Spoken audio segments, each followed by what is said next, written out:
But before we get you out of here, let me ask you another question. So someone who's watching this and they're like, okay, that's interesting. I want to learn more about the space. Outside of getting your book, we want everybody to go get the book.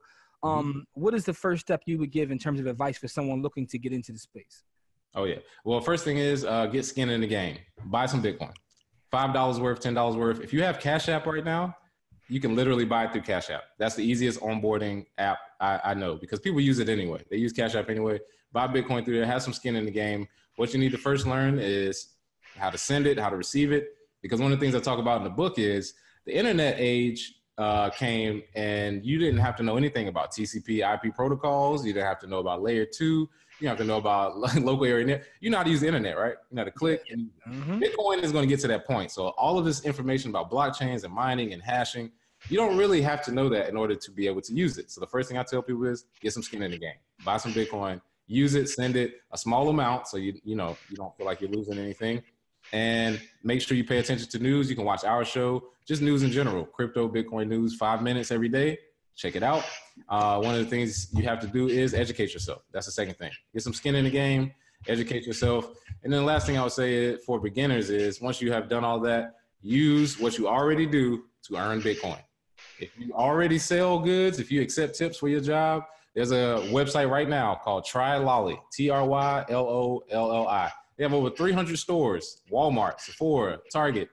It's a bunch of them on there. You buy stuff anyway. Just buy it from there, and you earn Bitcoin cash back rewards. Literally. Oh, all right, dope. Up to 27% on some of these goods. So just buy what you already buy, or do the things you already do. Just incorporate Bitcoin into it. So those are 3 things I tell people when they start. Skin in the game. Make sure you educate yourself, and then do what you already do to earn Bitcoin. You know, it's funny, right? Because even after like getting into the space, making the money I made or what have you, when Cash App first got it, I went and bought some on Cash App. I like to use all the different platforms just to see how they work. So when people ask questions, I can, you have experience.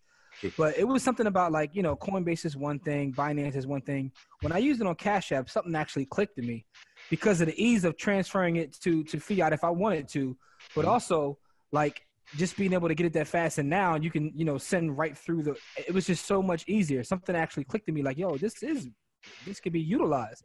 It's not just a store of value. No, I know people who swing trade on Cash App. On Cash App, yep. I know a lot of people who swing trade on Cash App. Buy it when it hits low, they sell it when it goes up, earn $200 in a day. I've seen people, yeah. And then cash out. But it was something about having it on that platform where it clicked to me like, yo, I could just use this as cash. Like, well, for lack of a better term, like this is money. Like it was something different about buying it on that platform versus all the other platforms where I looked at it like sort of like a store of value, like gold, where I sit it to the side, I put it on my wallet. But when I saw it on there, because I use Cash App all the time, selling books or what have you. So, that it actually clicked to me. So that's dope though. But yeah, absolutely. I tell people too, if you do that, one of the things you can do is you increase your purchasing power.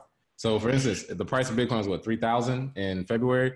If you bought Bitcoin, let's say you bought it at 3,000 and the price went to where it is now, 8,000, you basically just 2.5x your money, right? So the purchasing power that you get from Bitcoin from that is, hey, I can buy something and still have the dollar amount of Bitcoin from what I had before. And for some people who may not have another option, that may be what they have to do at a certain point. So even though we may look at it like, oh, it's just an investment, we can use it when we feel like it.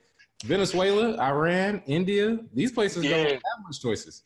So when they start looking at it like that, they're like, oh, I can continue buying stuff, and still have that dollar value, quote unquote, amount available. This is perfect. So even if you don't use the store value, the utility is still there. And I think that's a great point because a lot of times when talking to people, they only look at this from the aspect of having it here in our country. But when you think about the world in general, like there's so many places that can use this for so many different reasons, right? Whether that's being like, stuck up by all the places that you need to send money back home. Like, I've seen people that actually told me, well, I send money back home and now, I do it through cryptocurrency because it doesn't cost me as much. So that's also something else to think about, like how this thing can have a utility across the world, not just here in the States. Absolutely. Yeah. And I mean, we're just at the tip of the iceberg. We're literally just starting. So right now people are transferring crypto and then moving it to cash. At a certain point, I think people are just going to use crypto or stable coins or whatever. It's going to be digital. So at that point, that's when you'll start seeing fees dramatically decrease. Because when there's no changeover, that's when people are like, oh, we don't need a third party. And that's what crypto was built for, to be peer-to-peer anyway. So can't wait for that day. And you know, that was my next question I was going to ask you is, where do you think we are in this whole thing? Like, so we haven't hit our tipping point yet. Like, is this still relatively early in the space? Because some people will say, well, I missed the big rush. Like, where do you think we are in the grand scheme of things? Oh yeah, well, in 2013 when I started, I thought I missed it. So everybody, one of the secrets, one of the secrets of the Bitcoin industry is no matter when you start, you always think you're late. So if you think this is going to last the next 100 years, just start today, because it doesn't matter. You're going to feel late no matter when you start.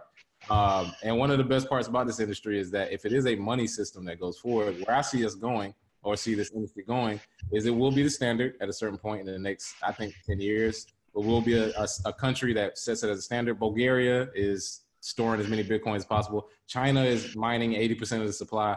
There will be a country that basically is like, nah, we're going to move to the Bitcoin standard. We don't need the dollar, because the dollar is 99% down since Federal Reserve got created. I just see us moving away from that. All the signs are pointing that way.